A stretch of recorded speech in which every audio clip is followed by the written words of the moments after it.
अज्ञानतिमिरन्दस्य ज्ञानाञ्जनशलाकया चक्षुरुन्मीलितं येन तस्मै श्रीगुरवे नमः। गुरवे गौरचन्द्राय राधिकाय तदालये कृष्णाय कृष्णभक्ताय तद्भक्ताय नमो नमः। नमो हे कृष्णा करुणा गुरुदेव का मंत्र क्या था? नमो विष्णुपदाय राधिकाय प्रियात्मने श्री श्रीमद् भक्ति वेदांत नारायण गोस्वामी इति नामिने। नमो विष्णुपदाय कृष्ण प्रस्थाय भूतले श्रीमते भक्ति वेदांत स्वामी इति नामिने। हे कृष्णा करुणा सिंधु दीन बंधु जगतपते गोपेशा गोपिका कांता राधा कांता नमोस्तुते। तप्त कांचन गौरांगी राधे वृंदावनेश्वरी वृषभानु स्तुते देवी प्रणनामी हरि प्रिय।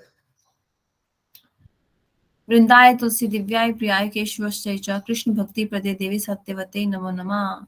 श्री कृष्ण चैतन्य प्रभु नित्यानंद श्री अद्वैत गदाधर शिवासादि गौर भक्त वृंद। हरे कृष्ण कृष्ण कृष्ण हरे हरे, हरे राम राम राम हरे हरे। तो हरे नेक्स्ट कृष्णा, सुनिए ना, अभी अभी जो आपने जो तुलसी मंत्र जो पढ़ा उसमें हाँ आपने बोला कृष्ण नमो विष्णु पादाय कृष्ण पृष्ठाय भूतल, नहीं सॉरी, ओम तुलसी पढ़ा मंत्र जो अभी आपने बोला हाँ तो उसमें आपने कृष्ण प्रिय ये बोला ना, विष्णु नहीं होता है ना, विष्णु भी तो बोलते हैं ना। ये सवाल मैंने कृष्णदास प्रभु जी को किया था। तो विष्णु कृष्ण तो दोनों एक ही हैं, तत्व हाँ के एक ही है। अनुसार तो एक ही है, तो गलत नहीं है अगर हाँ कृष्ण बोला। लेकिन मैं हाँ इसलिए कृष्ण बोलती हूँ क्योंकि मुझे तो कृष्ण का भजन करना है, मुझे तो राधा कृष्ण का भजन करना है। राधा रानी के साथ विष्णु नहीं होते हैं, राधा रानी के साथ तो कृष्ण होते हैं। तो मेरे भाव हम्म। राधा रानी की तरफ है तो मैं कृष्ण बोलती हूँ। लेकिन कृष्ण विष्णु बोला तो अच्छा अपराध नहीं है, गलत नहीं है। विष्णु भी बोलते हैं, कुछ अच्छा कुछ कुछ लोग कृष्ण बोलते हैं, कुछ विष्णु बोलते हैं। तो कुछ ठीक लोग है। घमंड में आके कृष्ण बोलते हैं, तो घमंड में आके भी नहीं बोलना है कि तुम विष्णु वाले क्या जानते हो। लेकिन मैं इसलिए कृष्ण हाँ बोलती हूँ सही। क्योंकि मुझे राधा कृष्ण का करना है। राधा रानी के साथ विष्णु तो नहीं होंगे। तत्व के अनुसार तो दोनों एक ही हैं, लेकिन रस के विचार से अंतर आ जाता है विष्णु और कृष्ण में।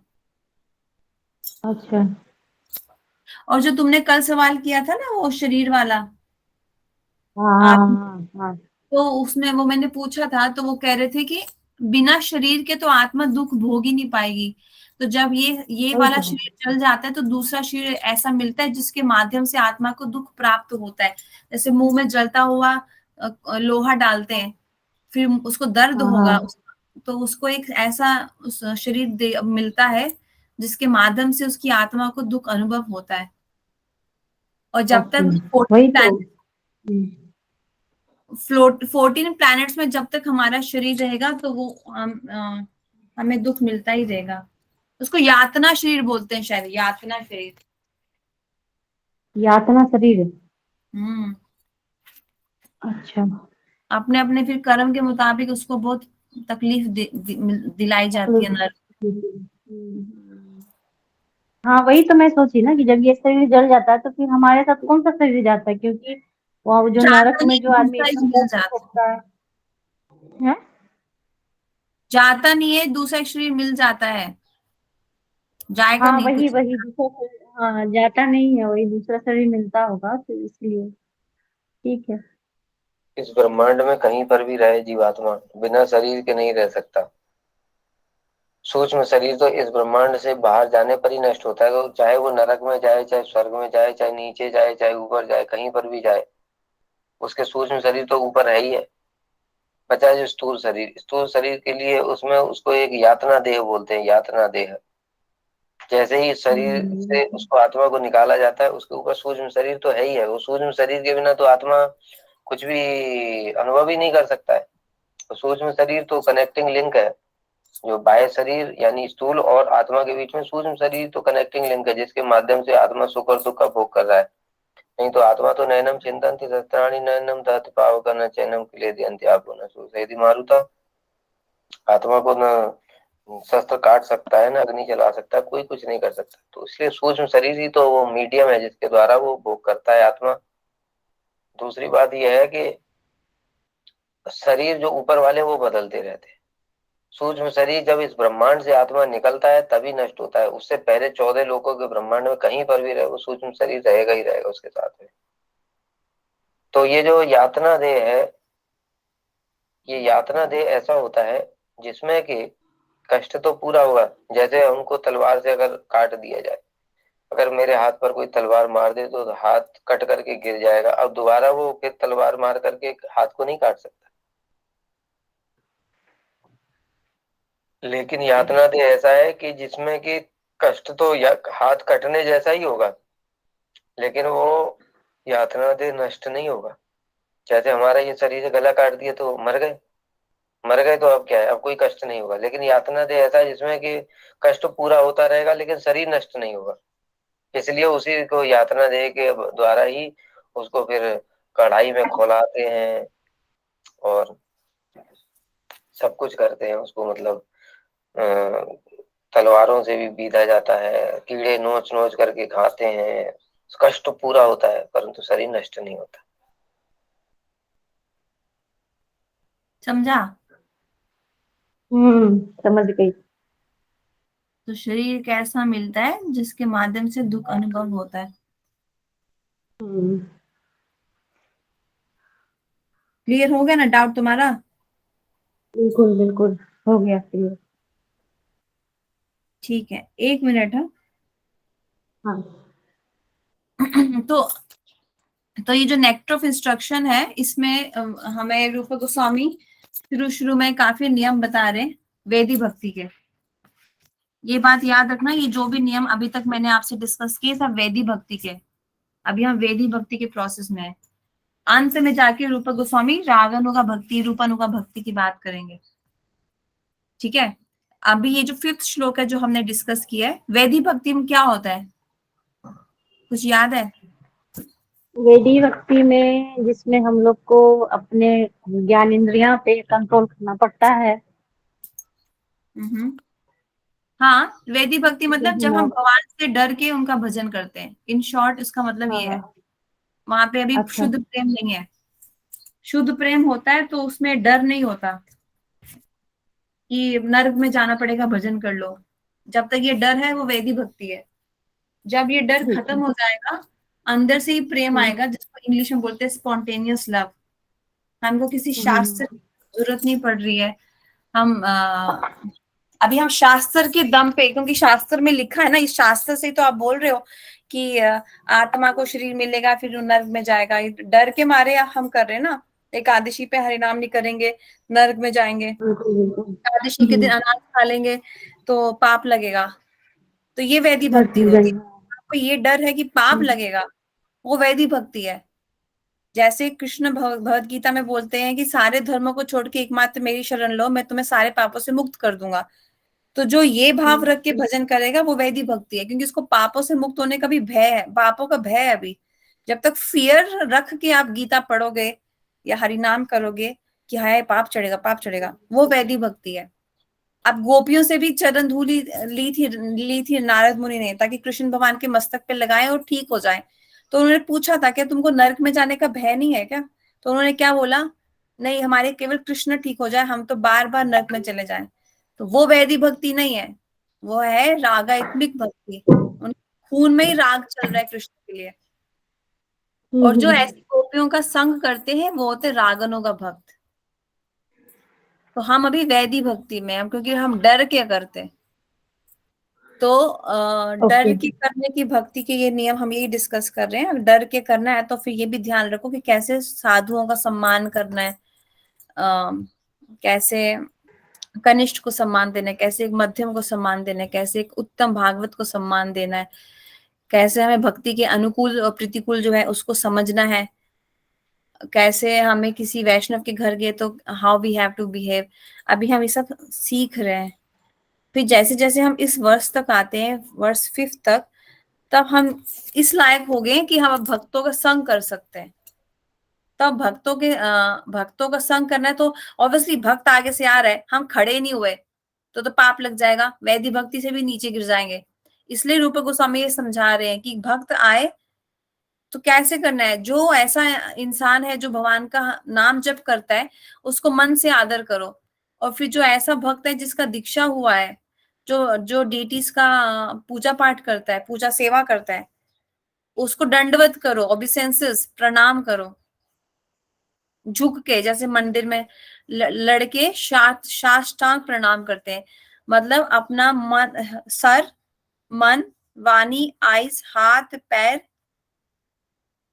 घुटने, और क्या रहा, 8 चीजें। साष्टांग प्रणाम मतलब 8 वक्र चीज भी आता है, वक्र।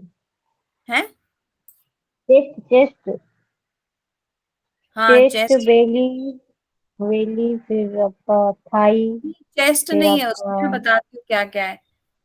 पैर है, घुटने, हृदय, सर, हृदय, हाँ वही। वाणी, आंखें, मन और हाथ। ये होता है अच्छा। साष्टांग प्रणाम, जिसमें ये 8 चीजें ऑफर की जाती हैं। और लड़कियों का साष्टांग नहीं होता है, उनका उनका भी यही है, उससे 3 चीजें माइनस हो जाती है। जैसे हम हाथ ऑफर नहीं करते हैं शायद, कुछ तो है, मैं भूल गई हूँ क्या है। पैर ऑफर नहीं करते या तो हम, क्योंकि हम पूरा पीछे तक अपने पैर नहीं ले पूरा नहीं जाते। देखते, हाँ नहीं लड़कियों ये। को साष्टांग प्रणाम वर्जित है। तो जब कोई वैष्णव आए तो ऐसे प्रणाम करने चाहिए। लड़कियां साष्टांग नहीं करती हैं, वो हमें पता होना चाहिए। अब तो हम किसी मंदिर में जाएंगे साष्टांग करने लग जाएंगे, क्योंकि किसी को हमने देखा है लड़कों करते तो लोग हंसेंगे हम पे। इसलिए कहाँ पे कैसे प्रणाम करना है हमें पता होना चाहिए। कोई सीनियर वैष्णव आए तो खड़े हो जाओ, अपनी चेयर उनको दे दो। गुरुदेव आए, गुरुदेव खड़े होके किसी को दंडवत कर रहे हैं और हम बैठे के बैठे हैं। गुरुदेव जिसको प्रणाम कर रहे हैं, हमें भी उनको प्रणाम करना है। गुरुदेव खड़े हो गए तो हमें खड़े होना है। गुरुदेव आए तो हमें उनको प्रणाम करना है। या कोई और गुरुदेव जैसा, जैसे भक्तिवेदांत वामन गोसाई महाराज या भक्तिवेदांत त्रिविक्रम गोसाई महाराज या शीला प्रभुपाद, इनके लेवल का कोई आया तो हमें फटक से उठ के उनको प्रणाम करना है। ये सब हमें पता होना चाहिए, नहीं तो हम कभी भक्ति में आगे नहीं बढ़ पाएंगे। मंदिर जाने की हमको देर हो रही है, गुरुदेव मंदिर के बाहर खड़े हैं, नहीं नहीं गुरुदेव मैं भगवान के दर्शन करके आता हूँ, वैष्णव अपराध हो जाएगा। क्योंकि गुरु से पहले मंदिर जब खुला है, ऑल्टर, तो हम किसी और को प्रणाम नहीं करते हैं। लोग मंदिर के सामने सेल्फी खींचते हैं, हग करते हैं, किस करते हैं, हाथ मिलाते हैं। जब ऑल्टर खुला है तो ऑल्टर के सामने सिर्फ गुरु को प्रणाम किया जाता है, या फिर गुरु जैसे को। जैसे गुरु जैसे हमारे लिए कौन है? भक्तिवेदांत वामन गोसाई महाराज, भक्तिवेदांत त्रिविक्रम विक्रम गोसाई महाराज। राधा कृष्ण के सामने केवल गुरु को ही प्रणाम किया जाता है, या फिर गुरु जैसे को। लेकिन लोगों को ये पता ही नहीं है। लोग तो सर भी नहीं ढकते मंदिर में आके। One should associate with faith. हाँ, ये हमने कल पढ़ लिया था। तो इस जब हम इस श्लोक तक आए हैं, तो ये समझो कि भक्तों के साथ कैसे उनका सम्मान करना है, हम ये इस श्लोक से सीखना हमको पड़ेगा। आगे ये हमने कल पढ़ा था, हम आगे पढ़ेंगे सिक्स श्लोक शिक्षाष्टकम का। इसका पर्पट भी काफी ज्यादा लंबा नहीं, we can cover this today. दिष्टैः स्वाभवा जनितैर् वापुसाश्च दोषैर् न पराकृतत्वम् इहा भक्ता जनायस्य पश्येत्। गंगम भासम न खलु बुधा बुधाउधा पेना। मुझे इसकी प्रोनाउंसिएशन टू बी ऑनेस्ट नहीं आ रही, आई एम सॉरी। पनकैर ब्रह्म द्रावतम अपच अपगचति नीरा धर्म नहीं, धर्म ही, धर्म ही, धर्म ही मतलब धर्म। हाँ धर्म, देखो यहाँ पे लिखा है ना, कैरेक्टरिस्टिक्स ऑफ वाटर, मतलब पानी का क्या धर्म होता है। कुछ कुछ चीजें संस्कृत की पढ़ के समझ में नीरा का मतलब पानी है यहाँ पे। नीरा का मतलब पानी होता है, नीर, नीर। इसका ट्रांसलेशन प्रभुपाद बता रहे हैं। Being situated in his original Krishna conscious position, a pure devotee does not identify with the body. Such a devotee should not be seen from a materialistic point of view. Indeed, one should overlook a devotee as having a body born in a low family, a body with a bad complexion, a deformed body, or a diseased or infirm body. According to ordinary vision, such imperfections may seem prominent in the body of a pure devotee. But despite such seeming defects, the body of a pure devotee cannot be polluted. It is exactly like the waters of the Ganges, which sometimes during the rainy season are full of bubbles, foam, and mud. The Ganges waters do not become polluted. Those who are advanced in spiritual understanding will bathe in Ganges without considering the condition of the water. कितना सुंदर श्लोक है ये. Actually हमें याद कर लेना चाहिए, पता है. और इतना पावरफुल श्लोक है ये. अगर किसी ने इस श्लोक को नहीं समझा ना, तो मैं गारंटी से आपको लिख के देती हूँ कि आपके जितना मर्जी हरि नाम कर लो, आपका पतन हो जाएगा. आप भक्ति में कभी आगे नहीं बढ़ पाओगे. इसमें बेसिक समझाया जा रहा है जो इतना ज्यादा महत्वपूर्ण है. क्यों? क्योंकि लोग भक्तों में ये करते हैं ना, जातिवाद. आप भक्त है लेकिन उसकी जाति पता करने की कोशिश करेंगे. ब्राह्मण है नहीं, शेड्यूल कास्ट तो नहीं है, गोरा है कि काला है. अरे उसको तो कैंसर हो गया, वो तो भक्त है पर उसे तो कैंसर हो गया. तो भक्तों को हमको इस दृष्टि से नहीं देखना है. We should not see them from a materialistic point of view. इसके बहुत ज्यादा उदाहरण है.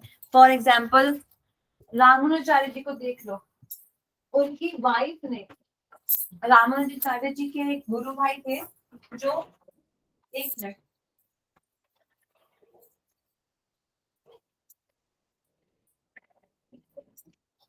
रामानुजाचार्य जी के गुरु भाई थे जो नीच जाति के थे. उनका नाम मैं भूल गई हूँ. वो श्रीरंगम साइड के थे.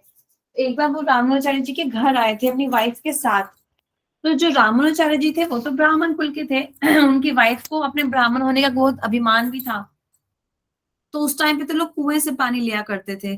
तो वो दोनों की वाइफ्स कुएं से पानी लेने गई और रामानुजाचार्य जी की वाइफ के मटके में उस दूसरे जो वैष्णवी थी, जो उनके मित्र की, पति के मित्र की, मतलब रामानुजाचार्य जी के मित्र की पत्नी थी, उनके मटके का पानी रामानुजाचार्य जी के मटके के पानी में थोड़ा सा गिर गया और उसके ऊपर उन्होंने को खूब सुनाया क्योंकि वो नीचे जाति के थे. तो ये जब रामानुजाचार्य जी को पता चला तो उसके बाद उन्होंने अपनी पत्नी को त्याग दिया था. सोचो अब अपनी जगह रामानुजाचार्य जी को रख के देखो कि आपके पति ने या पत्नी ने किसी प्योर डिवोटी का अपमान किया तो क्या आप उनका त्याग कर पाओगे? पर अगर किसी ने अपराध किया है जाति के बेसिस पे किसी प्योर डिवोटी का, तो हमें उसको त्याग देना चाहिए. विदुर ने किसको त्यागा था? सॉरी, विभीषण जी ने रावण को त्यागा था. ध्रुव ने किसको त्यागा था? हिरण्यकशिपु को. तो दैट्स द स्टैंडर्ड. अगर कोई भगवान के भक्त को या भगवान के भक्त की निंदा करता है या उनको ऐसा बुद्धि जाति भेदभाव करता है, उनके शरीर में कोई डिजीज है उसको लेके, या वो काला है या वो छोटा है या वो मोटा है, उसकी इंग्लिश अच्छी नहीं है, उसकी सेवा अच्छी नहीं है, तो उसको हमें त्याग देना चाहिए. और हो यही रहा है हर जगह. आप देखो मैट्रिमोनी पे लोग क्या लिखते हैं. इस्कॉन की मैट्रिमोनी में मैं उदाहरण देती हूँ.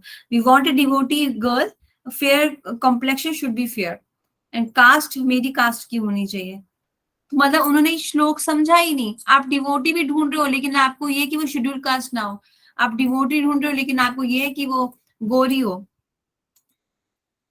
जब सनातन गोस्वामी को स्किन में डिजीज हो गया था, महाप्रभु उनको जानबूझ के गले लगाते थे, जबकि सनातन गोस्वामी को इतना बुरा लगता था कि मेरे शरीर का पस महाप्रभु को लग जाता है, मैं वृंदावन चले जाता हूँ, इससे तो अच्छा मैं पुरी का त्याग कर देता हूँ, श्री क्षेत्र का, मैं वृंदावन चला जाता हूँ. इतना उनको बुरा लगता था. लेकिन सनातन गोस्वामी तो भी खुशी खुशी से सनातन गोस्वामी महाप्रभु खुशी खुशी से सनातन गोस्वामी को हक आलिंगन करते थे, गले लगाते थे, क्योंकि वो ऐसी भेदभाव नहीं करते थे. शरीर में कुछ डिफेक्ट है तो तब ये वैष्णव नहीं रहा, ये इसके कर्मा है. और दूसरा उदाहरण देख लो, हमने कालिया दमन का सुना था गुरुदेव की कथा में.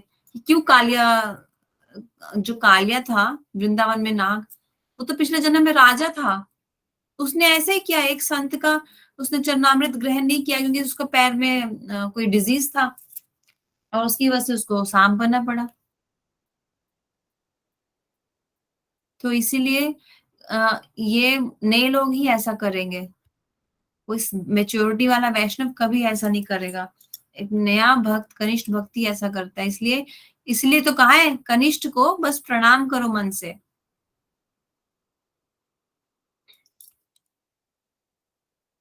तो हमें कभी भी ये नहीं देखना चाहिए कि ये तो छोटे से फैमिली में पैदा हुआ है, low in family, born in low family, और ये तो काला है, या इसके शरीर में कैसा बीमारी हो गया है, इसको डिजीज हो गया है। ऐसा भाव लाने से फिर हम भक्ति में आगे नहीं बढ़ पाते, है ना। अब हमारे जब हाँ, गुरुदेव, एक हाँ, हरे कृष्ण राधिका, जैसे हरे, आपने बताया इसमें कि तो ये क्या सिर्फ वैष्णव पे ही लागू होता है या फिर जितने भी नॉन डिवोटी डिवोटी जो भी है, मतलब कि सबके प्रति ऐसा भाव होना चाहिए ना? ऐसा नहीं कि मतलब हाँ ऐसा तो नहीं obviously, ना कि वैष्णव हाँ, जन है तो उन्हीं को देख के करना है, या फिर मतलब कोई भी हो सकता है ना इसमें। हाँ कोई भी हो सकता है, लेकिन जो जो भक्त नहीं है उसके प्रति अगर आपने ऐसा किया तो आपको पाप लगेगा, लेकिन भगवान के भक्तों के प्रति किया तो आपको अपराध लगेगा। जैसे मैंने पहले बताया ओके। था, ऑफेंस और सिन में अंतर होता है। अगर आपने ऐसे हाँ। भाव किसी नॉन डिवोटी के लिए रखे तो आपको सिर्फ पाप लगेगा, पाप हरे कृष्णा चैंटिंग से दूर हो जाएगा। लेकिन जानबूझ के करोगे तो दूर नहीं होगा। ठीक है, मैं इसकी थोड़ी चुगली कर लेता हूँ, बाद में हरे कृष्णा जप कर लूंगा, तो वो गलत है, वो हमारा कपट है, वो महाप्रभु माफ नहीं करेंगे, नाम प्रभु माफ नहीं करेंगे। और जब भक्तों की बात आई तो भक्तों के केस में तो भगवान बिल्कुल भी ये सब बर्दाश्त नहीं करते हैं। इसलिए हमें बहुत सावधान पूर्वक होके किसी भक्त के घर में जाना चाहिए, या धाम में जाना चाहिए, या मंदिर में जाना चाहिए। वहां पे मंदिर में कोई भक्त हम मतलब कि कोई जैसे हमारे गुरुदेव है, हमारे गुरुदेव के कितने ऑपरेशन हुए हैं, भक्तिवेदांत नायक गोसाई महाराज के, हम्म। लेकिन वो उनका कर्मा नहीं था। हम्म। वो तो गुरु अस्वस्थ लीला करते हैं जानबूझ के, ताकि हम उनकी फिर सेवा करें। इसलिए अगर उनको कुछ शरीर में तकलीफ है तो समझना चाहिए कि हमको ये पहले ये सीखना होगा कि शुद्ध भक्त कौन है।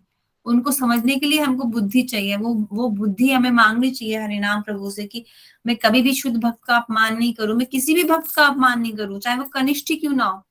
मुझे किसी का अपमान नहीं करना है, ऐसा भाव हमारा होना चाहिए। अभी हमारा भाव क्या है? अभी हमारा भाव होता है कि मेरे को शांति मिले, इसलिए मैं हरे कृष्णा जप कर रहा हूँ, मेरी शादी हो जाए, मेरा मेरा सब अच्छा हो जाए। अभी ये भाव से हम चैंटिंग करते हैं, अभी हम क्योंकि खुद ही कनिष्ठ है, अभी हम इच्छाओं के लिए चैंटिंग कर रहे हैं, जबकि वो तो बहुत ही छोटा स्तर है। लेकिन जब हम थोड़े मेच्योर होते हैं, आगे बढ़ते हैं, तो हमें समझ में आता है कि हमें किसी को भी अपने अपनी तरफ से हमें किसी को भी पीड़ा नहीं देनी है, दर्द नहीं देना है, दुख नहीं देना है, फिर चाहे वो भक्त हो या ना हो। अगर वो भक्त है तो बिल्कुल भी नहीं। तो हम फिर हरे कृष्णा महामंत्र से क्या प्रार्थना करते हैं? प्रभु मैं कभी किसी को पीड़ा ना दूं, प्लीज मुझे ऐसी बुद्धि दीजिए कि मैं भक्तों में कभी भेदभाव ना करूं। ये मेरा गुरु बहन है, इसको मैं पनीर खिलाऊंगा, वो तो दूसरे इंस्टीट्यूशन का है, उसको तो मैं वो दे दूंगा जो मुझे नहीं खाना है। ऐसा होता है, अच्छा वाला प्रसाद हम अपने लिए रख लेते हैं, और जो पसंद नहीं होता है वो हम दूसरों को दे देते हैं। प्रसाद में भेदभाव करेंगे, या प्रसाद प्रसाद देंगे तो फिर पैसे लेंगे ताकि अपनी लाइफ को चला सके। तो दीज आर द थिंग्स, छोटी छोटी हैं लेकिन पाइल अप होके बड़ी बन जाती है। इसलिए इसलिए तो गुरुदेव ओके, ठीक हमेशा है। कहते थे ना, कभी भी किसी को क्रिटिसाइज मत करो। गुरुदेव हमेशा अपने हम्म। कथाएं में बोलते थे, किसी की भी निंदा मत करो। निंदा करना एक ऐसा प्रोसेस है कि जान तुमने निंदा करी, उसके सारे अवगुण तुम में आ जाएंगे। इसलिए किसी की निंदा नहीं करनी चाहिए, सबको रिस्पेक्ट देना चाहिए। आप देखो, इसका उदाहरण देखो, जो भी हमने सुना है महाप्रभु की लीला से सीखने को पता चल जाएगा। महाप्रभु जब सर्वभौम भट्टाचार्य के घर गए थे लंच प्रसाद के लिए, तो सर्वभौम भट्टाचार्य का एक दामाद था अमोघ, वो महाप्रभु से बहुत जलता था। तो जब उसने देखा महाप्रभु लंच कर रहे हैं, वो आ गया वहां पे, और महाप्रभु को खूब सुनाया उसने कि तुम तो सन्यासी हो, सन्यासी हो कि इतना क्यों खा रहे हो। तो महाप्रभु वहां से फिर उठ के चले गए। महाप्रभु ने उसको डांटा नहीं कि तुझे पता है मैं कृष्ण हूं, मैं नहीं खाऊंगा तो और कौन खाएगा। ज्ञान नहीं दिया, अपना तत्व ज्ञान नहीं बताया उस अमोघ को, ना उसको श्राप दिया, ना उसको डांटा। महाप्रभु तो कृष्ण है। अरे जगाई मदाई को जब सजा देनी थी तो महाप्रभु ने चक्र चक्र बोला, चक्र आ गया था। तो यहाँ पे भी आ सकता था ना चक्र, अमोघ का वध करने के लिए, उसको ताड़ने के लिए, कि इसने ऐसा कैसे बोला, मेरे लिए ऐसा भाव कैसे लाया कि मैं सन्यासी हूं, मुझे ज्यादा नहीं खाना चाहिए। लेकिन महाप्रभु ने ऐसा क्यों किया? क्यों महाप्रभु चुप रहे और स्थान का त्याग कर दिया? हमको सिखाने के लिए, जगत को शिक्षा देने के लिए कि कोई अगर तुम्हारी निंदा करता है तो टॉलरेंट बनो, सहना सीखो, छोड़ दो, उस स्थान को त्याग दो। और जब रामानुजाचार्य जी की वाइफ ने उस वैष्णवी का अपराध किया था और उनके प्रति, तब उन्होंने भी उस स्थान को त्याग दिया था। उन्होंने उसको आगे से गाली नहीं बकी कि तूने मुझे कैसे इतना डांटा, तू मेरे पे क्यों चिल्ला रही है, तुझे पता मेरे पति कौन है। तो हम, इट्स वेरी अननेचुरल कि हम अच्छे से चैंटिंग कर रहे हैं, अच्छे से मतलब क्वांटिटी में मैं बोल रही हूँ, एट द सेम टाइम हमारे अंदर बहुत अभिमान है अपनी चैंटिंग का, तो हम भक्ति में आगे नहीं बढ़ पाएंगे। वो मतलब हमने अभी शुद्ध नाम नहीं जपा है, अभी हमको बहुत अपनी आसक्ति है, अपनी भक्ति अच्छी होने पे भक्ति से आसक्ति नहीं होनी चाहिए, है ना। अब गुरुदेव 64 राउंड्स करते हैं, लेकिन गुरुदेव कैसा बोलते हैं, मैं कितना महान हूं, मैं 64 राउंड्स करता हूं, तुम लोग तो सब 16 राउंड्स करते हो,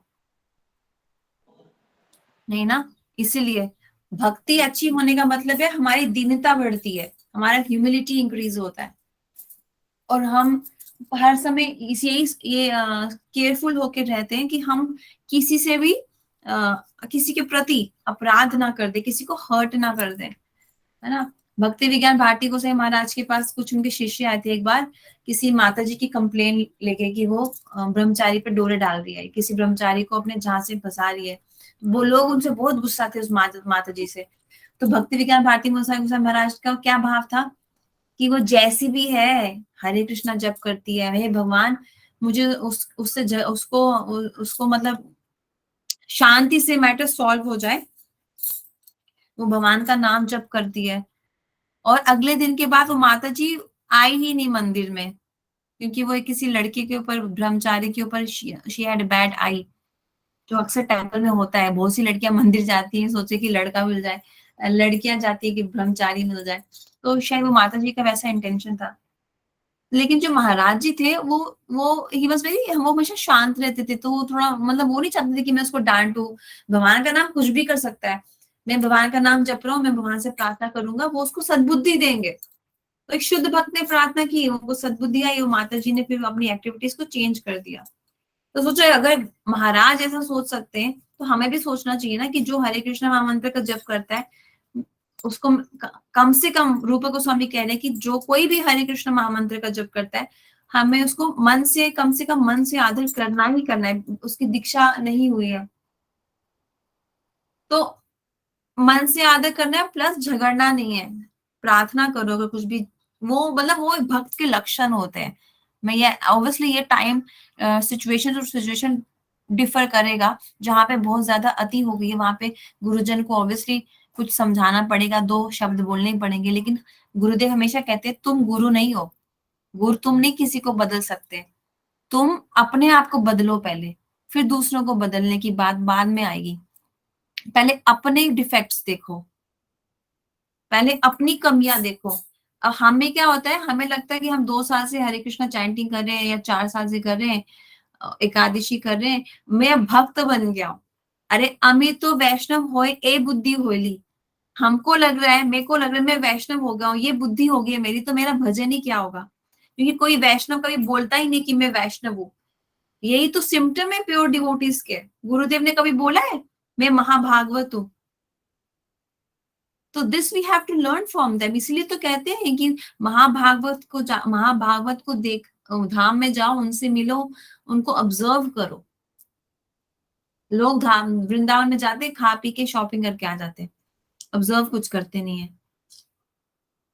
और हमेशा घमंड में रहते हैं, अरे मैं वैष्णव हूँ, मैं माला करता हूँ, मैं मंदिर जाता हूँ, लेकिन ईगो नहीं जाती हमारी, और ईगो नहीं जाती है, और हम ये सब में फंसे रहते हैं। अरे वो वैष्णव तो ऐसा है, वो तो बहुत काला सा है, उसकी तो शादी नहीं हो रही, वो तो शेड्यूल कास्ट है, उसके शरीर में डिफेक्ट है। वैष्णव का गलती से भी अगर हमने हंसी मजाक कर दिया ना, वो भी अपराध गिना जाता है।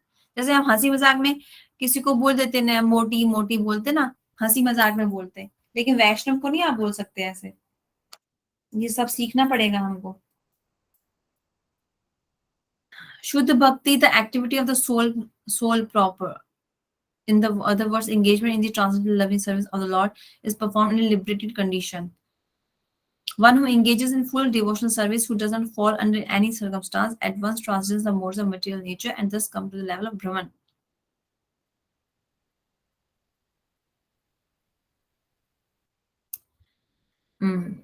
If it's aimed towards Krishna, just Krishna version. Anya Abhilashita Shunyam. That means no material desire. So, Kanish Adhikari cannot distinguish between a devotee and devotee. He is simply concerned with worshipping the deity in the temple. जो कनिष्ठ भक्त होता है उसको सिर्फ भगवान में interest होता है, भगवान के भक्तों से उसे कोई लेना देना नहीं होता. मध्यम अधिकारी जो होता है वो समझ पाता है कि कौन भक्त है कौन भक्त नहीं है, डिस्टिंग्विश कर पाता है वो अंतर डिवोटी और नॉन डिवोटी में, as well as between the devotee and the lord. भगवान के भक्त में क्या अंतर है उसको पता है. Thus he treats the supreme personality of Godhead, the devotee and the non-devotee in different ways. देखो तुमने जो सवाल किया था कि हमें नॉन डिवोटीज को भी ऐसे ही ट्रीट करना है, तो उसका यहाँ पे इन्होंने एक स्टेटमेंट दिया प्रभुपाद ने. मध्यम अधिकारी treats the supreme personality of Godhead, the devotee and the non-devotee in different ways. भगवान को, भगवान के भक्त को और जो भक्त नहीं है, इन सबको ट्रीट करने के लिए अलग अलग तरीके हैं. अब वो हमको इंटेलिजेंस से ही आएंगे, इंटेलिजेंस हमको धीरे धीरे आएगी. No one should criticise the bodily defects of a pure devotee. जो कालिया ने कर लिया था ना, if they are such defects they should be overlooked. What should be taken into account is the spiritual masters main business. हमारे गुरुदेव का main business क्या है पुष्पांजलि? कि सब ब्रज भक्ति करें, सब राधा रानी की सब राधा रानी की महिमा को समझे. एक मिनट है. हाँ, तो ये हमारे गुरुदेव का वो है main business, which is devotional service, pure service to the Supreme Lord. Even if a devotee sometimes seems to engage in abominable activities, मतलब कुछ गलत, he should be considered as a sadhu. अगर एक भक्त कुछ गलत कर भी रहा है ना, तो it's quite possible वो अपने पिछले जन्म के संस्कार की वजह से कर रहा है, तो भी उसको साधु मानना चाहिए. A saintly person, because his actual identity is that of an one engaged in the loving service of the Lord. In other words, he is not to be considered an ordinary human being. जैसे कि यहाँ पे जो भक्त का मतलब है वो है भक्ति जो अनन्य भाव से की जाती है. अनन्य भाव का मतलब क्या है? जो जानता है केवल कृष्ण भगवान है, जिसने केवल भक्ति योग का सहारा लिया है और जो कोई मटेरियल डिजायर्स नहीं रखता है, वो होता है भक्ति विद अनन्य भाव. यहाँ पे उस भक्ति की बात चल रही है. तो ऐसा कोई डिवोटी है जो केवल कृष्ण को भगवान मानता है, जो किसी संसारिक इच्छा को लेकर कृष्ण के पास नहीं चाहता है और जो सिर्फ भक्ति योग करता है. अगर कभी उससे गलती हो भी गई तो उसको माफ कर देना चाहिए, उसको साधु ही मानना चाहिए. He should be considered a sadhu, क्योंकि वो अपने पूर्व जन्मों के संस्कार के वशीभूत में होके उसने कोई गलती कर दी है ना. इसीलिए ऐसे बहुत से आपको लाइफ में आगे जाके एक्सपीरियंसेस होंगे. जैसे जैसे हम एडवांस होते हैं ना, हमारे चैलेंजेस प्रॉब्लम्स डिफरेंट हो जाती हैं. तो एक प्योर डिवोटी अगर ब्राह्मण नहीं भी है, दैट इज स्टिल फाइन. वो सर्व कर, भगवान को भोग लगा सकता है, वो अर्चन कर सकता है, वो भगवान को निला सकता है, वो शालिग्राम की पूजा कर सकता है, वो गिरिराज जी की पूजा कर सकता है. और ये सब नहीं होता था. श्रील भक्ति सिद्धांत सरस्वती ठाकुर प्रभुपाद ने ये सब आरंभ करवाया, क्योंकि पहले ब्राह्मण के पुत्र को ही ब्राह्मण माना जाता था. उसके कर्म से कुछ भी उसको कोई जज नहीं कर पाता था. लेकिन सरस्वती ठाकुर ने बताया कि ब्राह्मण होने से कुछ नहीं होता है, कर्म गुण चेतना देखी जानी चाहिए.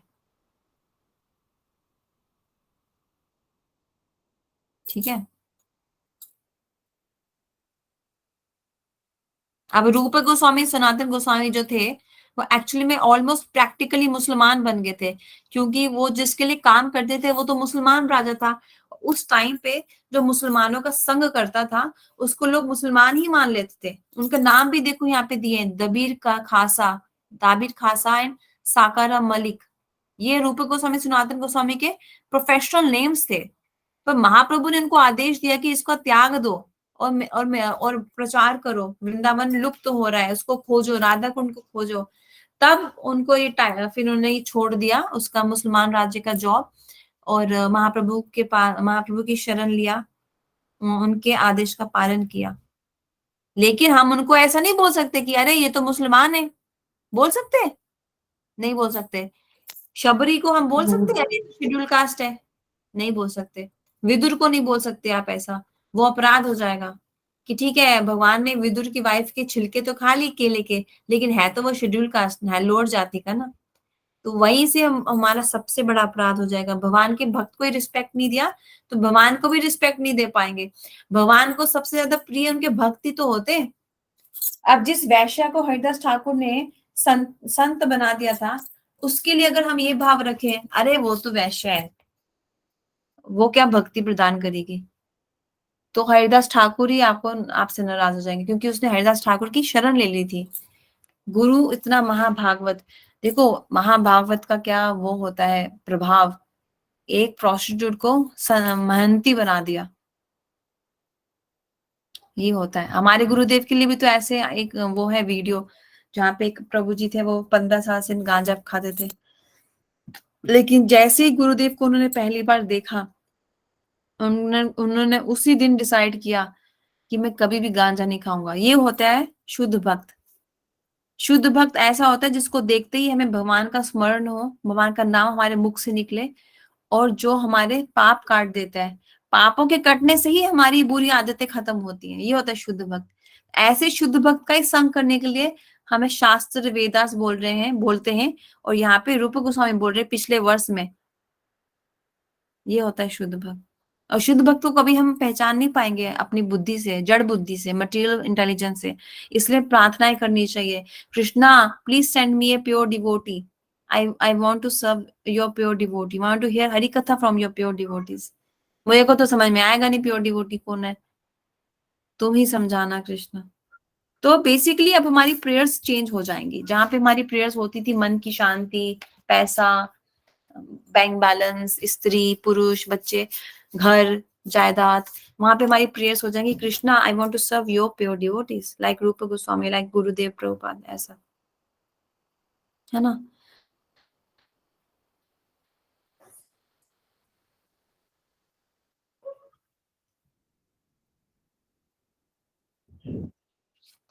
तो यहाँ पे ये बताया जा रहा है कि नित्यानंद प्रभु और अद्वैत आचार्य प्रभु की फैमिली से जो जो गोस्वामीज आए हैं, हमें उनका भी रिस्पेक्ट करना होगा, क्योंकि वो चैतन्य परिवार ही है। Devotees coming from other families should not be discriminated against. Indeed, whether the devotees come from a family of previous acharyas or from an ordinary family, they should be treated equally.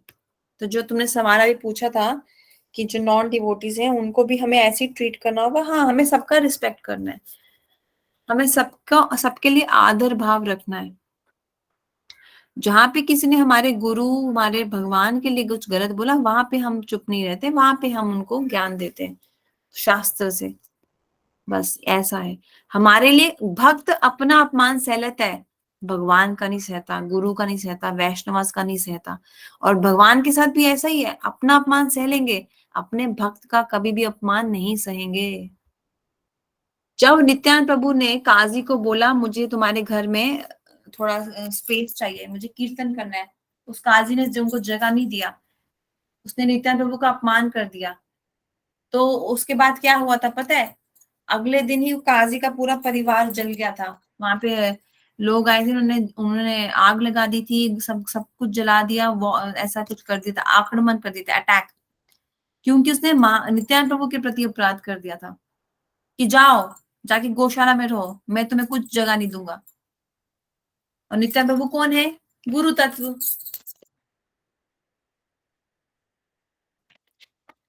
इसीलिए भगवान के भक्तों के प्रति हमें आदर भाव रखना चाहिए। देखो यहाँ पे क्या लिखा है, अभी कोई महाराज है, वो अमेरिकन है, यहाँ पे किसी ने बोल दिया oh he is an American Goswami, and ये क्या हो जाएगा, ये हो जाएगा अपराध। क्योंकि कोई वैष्णव है तो हम उसका शरीर का नहीं देखते ना, अरे ये अमेरिकन है, ये इंडियन है, तो वो लोग उसके वो तो अमेरिकन शरीर से है, आत्मा से भक्ति से अमेरिकन थोड़ी ना है वो। तो आपने शरीर के आधार पे उसको जज कर दिया। ना ही हमें ऐसा भाव रखना चाहिए, अरे ये तो नित्यानंद वंश के गोस्वामी हैं, इनका सम्मान हम कम कर सकते हैं, तो वो भी प्रॉब्लम हो जाएगा। ठीक है।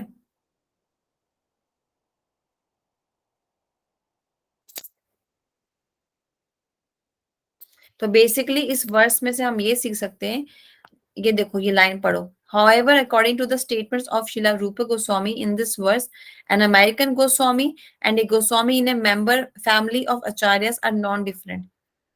राधा रमन मंदिर के जो राधा रमन डीटीज हैं जो वृंदावन में, उन डीटीज की जो सेवा करते हैं वो फैमिली गोस्वामीज की फैमिली है।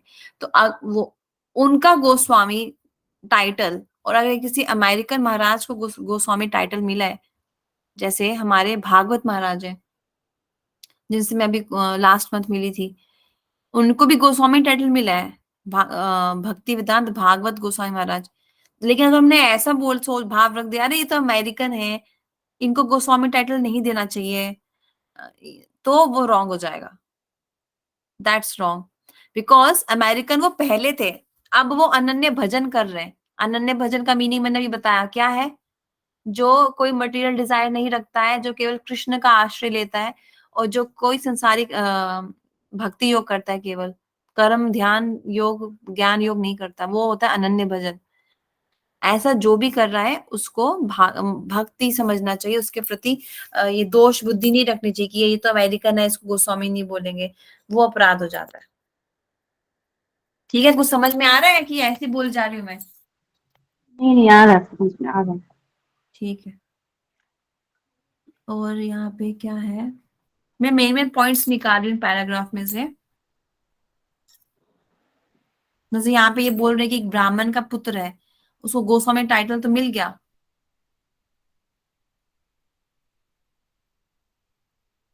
यहाँ पे लिखा है कि अगर किसी को गोस्वामी का टाइटल मिला है तो ब्राह्मण का पुत्र नहीं है, लेकिन वो गोस्वामी नित्यानंद अद्वैत प्रभु की फैमिली से है, तो उसको आर्टिफिशियली पफ्ड अप नहीं होना चाहिए, मतलब उसको घमंड में नहीं आना चाहिए। समझा? तो बेसिकली जो नित्यानंद प्रभु हैं उनके वंशज में जो भक्त लोग हैं उनको भी गोस्वामी टाइटल ही मिलेगा। अद्वैत प्रभु, उनके जो परिवार जनों में से जो जो भक्त बने उनको भी गोस्वामी टाइटल मिलेगा, लेकिन उनको पफ्ड अप नहीं होना चाहिए कि हमें गोस्वामी टाइटल तो मिल गया, बेशक हम ब्राह्मण कुल के नहीं थे, टाइटल तो मिल अभिमान गया। अभिमान नहीं होना चाहिए। हाँ। On the other hand, a devotee who has attained the title of Goswami but is not born of a Brahman, मतलब कि जैसे सपोज मैं ब्राह्मण नहीं हूँ लेकिन मेरे को गोस्वामी टाइटल मिल गया, मेरा पति ब्राह्मण है, तो मैं राधिका गोस्वामी नहीं हो गया, तो उसका भी घमंड नहीं होना चाहिए। इवन दो मुझे टाइटल मिल गया, मैं ब्राह्मण नहीं हूँ, लेकिन मुझे घमंड है उस टाइटल का, तो वो भी रॉन्ग हो जाएगा। एक तो घमंड है आपका ब्राह्मण होने का, एक है घमंड ब्राह्मण नहीं हो लेकिन आपको टाइटल मिल गया क्योंकि आप नित्यानंद प्रभु के परिवार से जुड़े हो या अद्वैत प्रभु के परिवार से जुड़े हो। बेसिकली किसी भी चीज का घमंड नहीं होना चाहिए, द पॉइंट इज दैट एक ही घमंड होना चाहिए, राधा दासी होए अभिमान, शीघ्र मिले वृंदावन कान। राधा रानी की दासी होने का अभिमान होना चाहिए, लेकिन हमें अभिमान है ब्राह्मण होने का। तो ब्राह्मण तो सिर्फ इस जड़ जगत में ही होता है, भगवान के धाम में तो कोई ब्राह्मण है ही नहीं, ऐसा कुछ जाति वाला कॉन्सेप्ट। वहां पे तो सब भक्त हैं और भजन कर रहे हैं, सेवा कर रहे हैं बस। तो अगर ब्राह्मण होने का घमंड है तो यहाँ पे आके जन्म लेना पड़ेगा, चलो फिर बनो ब्राह्मण, जन्म मिल जाएगा और मटीरियल शरीर मिल जाएगा, और इसमें तो जन्म मृत्यु जरा व्याधि है, फिर वो सब ना चाहते भी आत्मा को वो सब देखना पड़ता है। वो आत्मा doesn't like to see death और कोविड और डिजीजेस और ओल्ड एज, पर देखना पड़ेगा। क्यों? क्योंकि तुम्हारे अंदर इच्छा थी ब्राह्मण होने की, तो मैं ब्राह्मण के टाइटल से आ सकती थी, तो लो फिर झेलो, फिर माया देवी ऐसा परिवार दे देगी। ऐसा है ये सब माया का, इच्छाओं का संसार जाल। इच्छा जब तक है माया देवी पकड़े रखेगी, इच्छा नहीं है, क्यों बोलते हैं कृष्ण के चरण को पकड़ के रखो तो नैया पार लग जाएगी। कृष्ण के चरण को पकड़ने का मतलब हमें केवल कृष्ण के लिए आसक्ति है, ब्राह्मण के टाइटल से आसक्ति नहीं है। जैसे ही किसी का अभिमान बढ़ेगा, जल्दी वो उसका पतन भी हो जाता है। इसीलिए जेलसी नहीं होनी चाहिए, मैं ब्राह्मण हूं और तू तो नीच जाति का है, ऐसा नहीं होना चाहिए। या किसी को इंडिया में तो बहुत है, इंडिया में तो बहुत है ऐसा कल्चर। उन्होंने रूप गोस्वामी का बुक नहीं पढ़ा ना।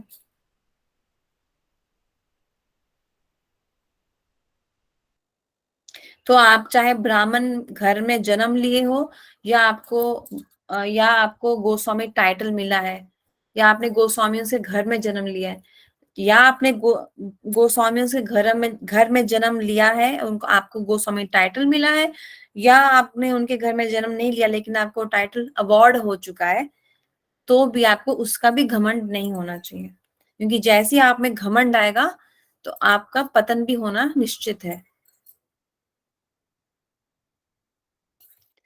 तो ये है, इस श्लोक में से ये सब सीखने को मिलता है। कोई ऊपर नीचे भक्ति के लेवल से ही देखा जाना चाहिए जाता है। वन इज सुपीरियर और inferior according to his spiritual development in Krishna consciousness.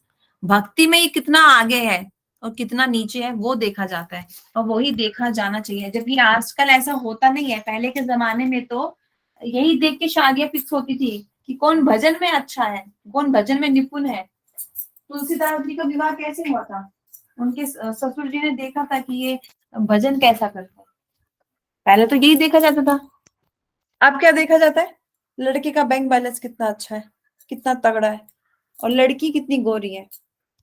लेकिन पहले लोग गॉड कॉन्शियस थे, वो देखते थे कि इसका भजन का स्तर कैसा है। आज की डेट में आप बोल दो कि नहीं, इस कॉल में तो लोग देखते हैं मैट्रिमोनी में कौन डिवोटीज के साथ डिवोटी मैट्रिमोनी पे जाते हैं, लेकिन उनका भी आप स्टेटमेंट पढ़ना, नीचे लिखा हुआ होगा गोरी लड़की चाहिए, मेरी जात की हो, पैसा कमाए। इसलिए अभी लोगों की इच्छाएं बदल गई, इससे पता चलता है कि लोगों का मन किस तरफ जा रहा है अभी। ठीक है, कंसीडर प्योर डिवोशन। देखो यहाँ पे कितना अच्छा स्टेटमेंट दिया है, इसको ध्यान से समझो। Considering A pure devotee from a material point of view is very injurious. Injury का मतलब होता है चोट, आपकी भक्ति को चोट लग जाएगी। यहाँ पे सिर्फ इंजूरियस भी नहीं बोला है, प्रभुपाद ने वेरी शब्द यूज किया, वेरी, बहुत ज्यादा चोट लग जाएगी। इसलिए कभी भी शुद्ध भक्त के शरीर के ऊपर जाके उसको जज नहीं करना चाहिए। One should therefore avoid observing a pure devotee externally, but should try to see the internal features. उनका दिल देखो ना, उनकी चेतना देखो, उनकी भाव देखो। इसमें आपको अपना एग्जाम्पल देती हूँ। जब मैं भक्ति वेदांत अकिंचन गोसाई महाराज को मिलने जाती हूँ, जो तुम्हारे हरिनाम गुरु है, उनका रूम पता है मेस्ड अप होता है, इतना साफ नहीं होता है। और सिद्धार्थ ने मैं बोला भी था, इनका अपना रूम साफ नहीं रखते। बट वही बात आ गई, प्योर डिवोटी के एक्सटर्नल्स पे जाके कुछ मिलने नहीं वाला है। अरे वो इतने बूढ़े हैं, इतने सालों से ब्रज में वास किया है, क्या उनका हेल्थ का कंडीशन है, वी डू नॉट नो, कितना उनको खांसी आता है, तो भी वो राधे राधे जपते रहते, हरे कृष्णा जपते रहते। तो इसीलिए कहते हैं ना, प्योर डिवोटी को हम अपनी बुद्धि से समझ ही नहीं पाएंगे, वो हमारे सामने से, आंखों के सामने से निकल जाएंगे, हमको पता ही नहीं चलेगा प्योर डिवोटी निकल गए, क्योंकि हम इतने फॉलन है, हम इतने पतित है। इसलिए उनके एक्सटर्नल फीचर्स पे जाके उनको जज नहीं करना चाहिए, उनको क्रिटिसाइज नहीं करना चाहिए। उनके इंटरनल फीचर्स को देखो, कि जैसे ही हम उनके रूम में जाते हैं, कितनी सुंदर हरि कथा बताते हैं हमको किंचन महाराज।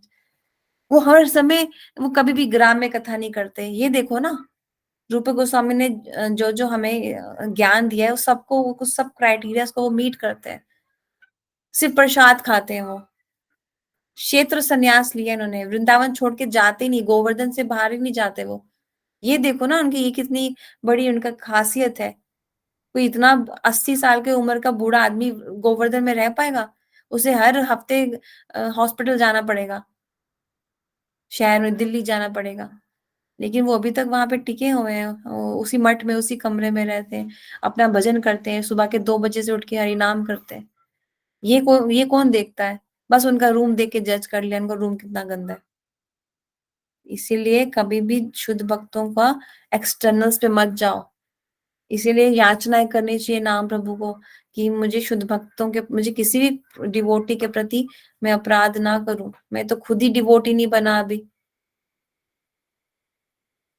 ठीक है। In this way one can avoid see the pure devotee purify, और तभी हम एक दिन जाके भक्त बन पाएंगे, प्योर डिवोटी बन पाएंगे, जब हम खुद ऐसे अनुसरण करेंगे, है ना। अब गौर किशोर दास बाबा जी महाराज तो बाथरूम में रह के भजन करते थे। उनको लोग बोलते थे अरे बाबा बाहर आके भजन कर लो, अंदर बहुत स्मेल है। वो क्या बोलते थे? नहीं, मुझे तो बाहर स्मेल आती है। बाहर किस चीज की स्मेल है? संसारिक इच्छाओं की स्मेल। लोग, मैं बाहर जाता हूँ तो मेरे को बहुत परेशान करते हैं, अरे बाबा तुम इतने शुद्ध भक्त हो, मेरी बेटी की शादी नहीं हो रही, अरे बाबा मेरा बिजनेस डूब गया। उनसे उस दुर्गंध से परेशान होके मैं संडास में बैठ के भजन कर रहा हूँ। अब कोई ऐसे बोल दे कि ये कितने गंदे बाबा है, ये तो संडास में, ये तो टॉयलेट में बैठे हुए हैं, तो हो जाएगा ना अपराध। क्योंकि वो तो उल्टा इतने महाभागवत है कि उनको टॉयलेट में भी भजन हो रहा है।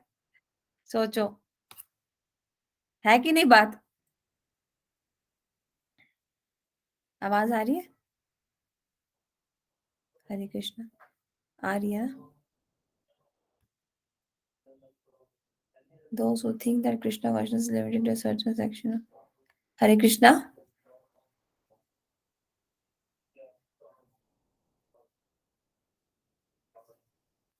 एनीवेज ठीक है फिर।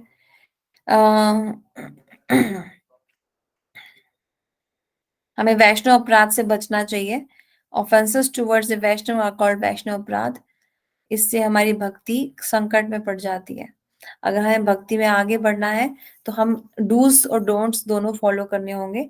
जो डूज है वो वही है जो आप कर रहे हैं, 4 नियम का पालन, एकादशी फास्ट, परिक्रमा, chanting, following all the rules. Don'ts भी फॉलो करने होंगे। ये वैष्णव अपराध डोंट्स है, हमें बिल्कुल भी कतई भी नहीं करना है। ठीक है, ये माफ नहीं होता है। भक्तों से जलना नहीं है।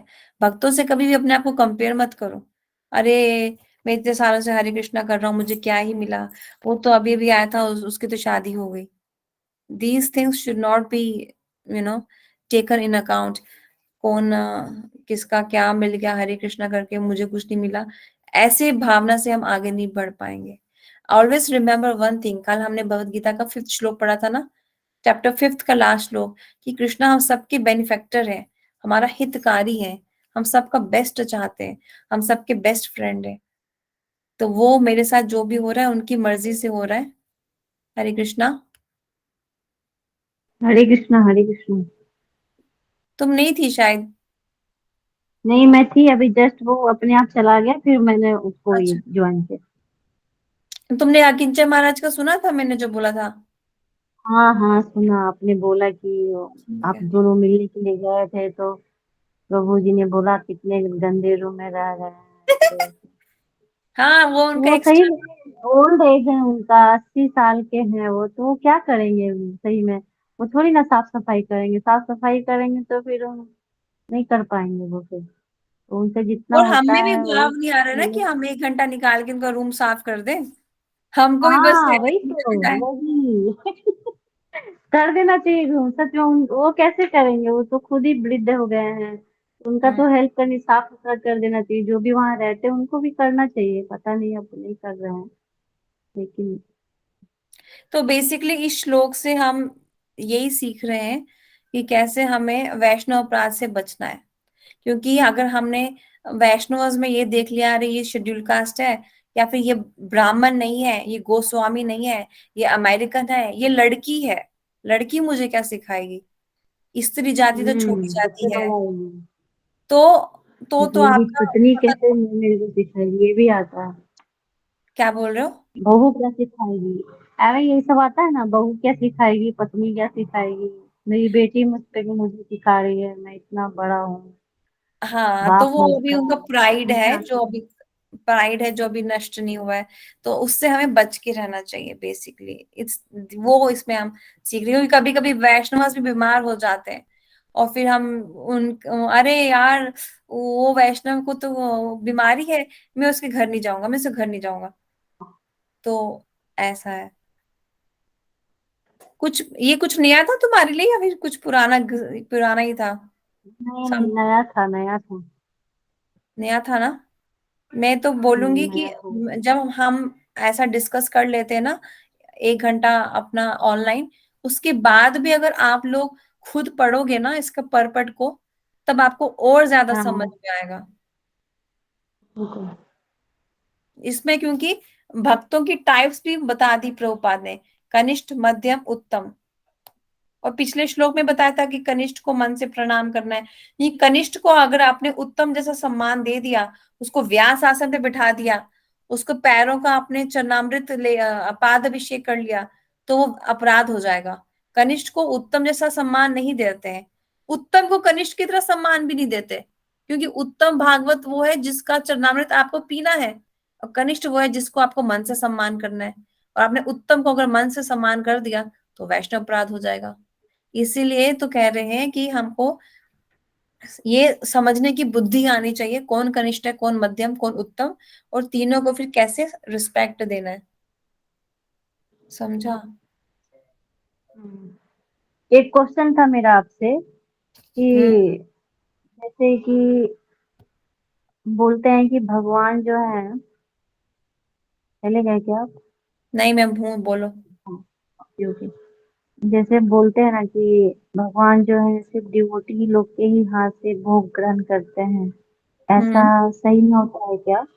क्योंकि हाँ। मैंने बुक में पढ़ा है, इसलिए मैं पूछ रही हूँ आपसे हम्म। कि मतलब जैसे नॉन डिवोटी हैं, अगर वो पूजा भी कर रहे हैं या फिर भगवान की सेवा कर रहे हैं, नॉन डिवोटी है, मतलब दीक्षा नहीं ली, कोई मंत्र नहीं कर रहा है, बस अपने मन से वो कर रहे हैं, तो उनसे क्या भगवान नहीं लेते हैं, मतलब ऐसा, मतलब नहीं लेते हैं?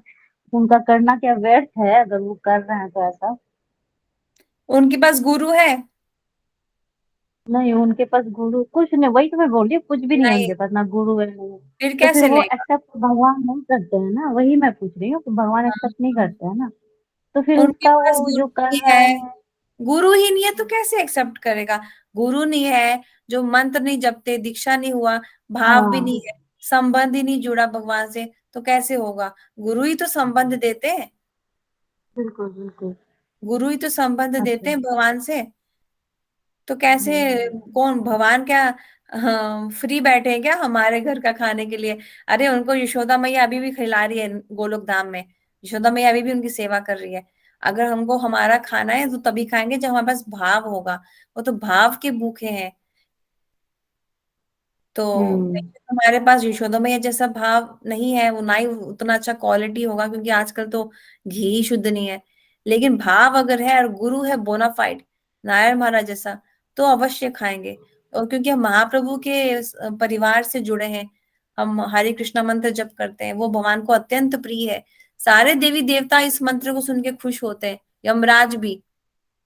मृत्यु के टाइम पे हरे कृष्णा बोल दिया ना, यमराज खुश हो जाएगा, वहां पे डांस करने लग जाएगा। तो जो हरे कृष्णा महामंत्र का जप करता है नियम पूर्वक और श्रद्धा भाव से, अनन्य भाव से, और जिसके पास गुरु भी है, तो उसके ही हाथ का भगवान भोजन ग्रहण करते हैं। ओके। ऐसा देखो, अब जैसे देखो श्री संप्रदाय में हरे कृष्णा मंत्र जप नहीं किया जाता है। उन लोगों का कोई और होगा, हम्म। मुझे नहीं पता क्या है। लेकिन ऐसा नहीं हम बोल सकते कि उनके संप्रदाय में भगवान, जो जो लोग हैं उनके हाथ का भगवान नहीं खाते। हाँ, राधा रानी नहीं खाएगी शायद, क्योंकि राधा रानी तो ब्रज ब्रज में कृष्ण के साथ प्रसाद लेती है। तो वहां पे लक्ष्मी विष्णु का होता है, तो वो उन लक्ष्मी विष्णु वहां पे भोग ग्रहण करेंगे। तो उनको लक्ष्मी हम्म। विष्णु वैसा भाव है, ऐश्वर्य भाव है। तो वो लक्ष्मी विष्णु ग्रहण ग्रहण करते हैं उन भक्तों से। That's okay. लेकिन उनके पास गुरु तो है ओके। ना, उनके संप्रदाय के लीडर है रामानुजाचार्य, हमने अभी उनको ही डिस्कस किया। उनके ही वो हम्म, का उन्होंने त्याग दिया था because she disrespected his God brother's wife. तो वो संप्रदाय बोनाफाइड है। रामानुजाचार्य लक्ष्मण जी का अवतार है। तो गुरु है और मंत्र है, दीक्षा है, तो भगवान ग्रहण करते हैं। जिसके पास वैसे नहीं दीक्षा, ग्रहण कर। हाँ दीक्षा नहीं है लेकिन भाव है, गुरु है, भाव है, मंत्र जप कर रहे हैं, रोज जप करते हैं, एकादशी करते हैं, तब भी भगवान ग्रहण करेंगे क्योंकि भगवान हेल्प करते हैं हमको। इसीलिए मेन पर्पस तो है गुरु और भाव। गुरु ही भाव देता है, संबंध देता है। मेन तो वो है। बेशक आपकी दीक्षा भी नहीं हुई है ना, पर आपने एक बोनाफाइड गुरु को गुरु माना है, दैट ऑल्सो हेल्प्स। क्योंकि गुरुदेव कहते हैं मैं तुम्हारी सांसों से ज्यादा तुम्हारे निकट हूँ, I am closer to you than the air you breathe. तो इवन दो वो हमारे पास में नहीं है, उन्होंने हमको नहीं देखा कभी फिजिकली, या हमने उनको नहीं देखा, पर हमने उनको गुरु माना है। हम उनकी बुक्स पढ़ते हैं, हम उनके लिए रोते हैं, उनके लिए विरह अनुभव करते हैं गुरुदेव के लिए। तो वो हमारे गुरु हैं और वो हमें कृष्ण तक ले जाएंगे। तो ऐसे भी मन से भी गुरुदेव को गुरु मानाए महाराज को गुरु मान के, अगर या स्वामी महाराज को गुरु मान के हमने भगवान को, ठाकुर जी को भोग लगाया, तो वो भी प्रसाद भगवान ग्रहण करते हैं। क्योंकि ये सब जो भगवान के परिकर हैं, हमारे गुरुजन और जो भगवान है, ये हमारा भाव देखते हैं, हमारी सिंसियरिटी देखते हैं। दीक्षा एक फॉर्मेलिटी है जो रिक्वायर्ड है, पर अनफॉर्चुनेटली जो किसी के पास अगर नहीं, जैसे दिवांशी की नहीं हुई, अंकिता की नहीं हुई, उनकी नहीं हुई, लेकिन वो अगर भोग लगाए, मंत्र करें हरे कृष्णा, गुरुदेव को गुरु माने या प्रभुपाद को, उनका उनका अपीयरेंस डे मान सेलिब्रेट करें, डिसअपीयरेंस डे, अपीयरेंस डे, तो अवश्य उनको भी कृपा मिलेगी ही मिलेगी। ओके। ठीक है। ठीक है, ठीक है। एनओआई का 6 वर्ष हो गया है और इसके बस 5 वर्ष और बचे हैं, और उसके बाद हम मनस शिक्षा पढ़ेंगे। मानव शिक्षा किसमें है? इसी में है ना, इनमें है या फिर दूसरा है वो? दूसरा बुक है मनस शिक्षा। ओके, ठीक है। ठीक है, हाँ। चलो फिर, हरे कृष्णा। वंश हरे कल्पतरुभ्यश्च कृष्ण। कृपा सिंधु भैवच पतितनां पावनेभ्यो वैष्णवेभ्यो नमो नमः। हरे कृष्णा। हरे कृष्ण, हरे कृष्ण।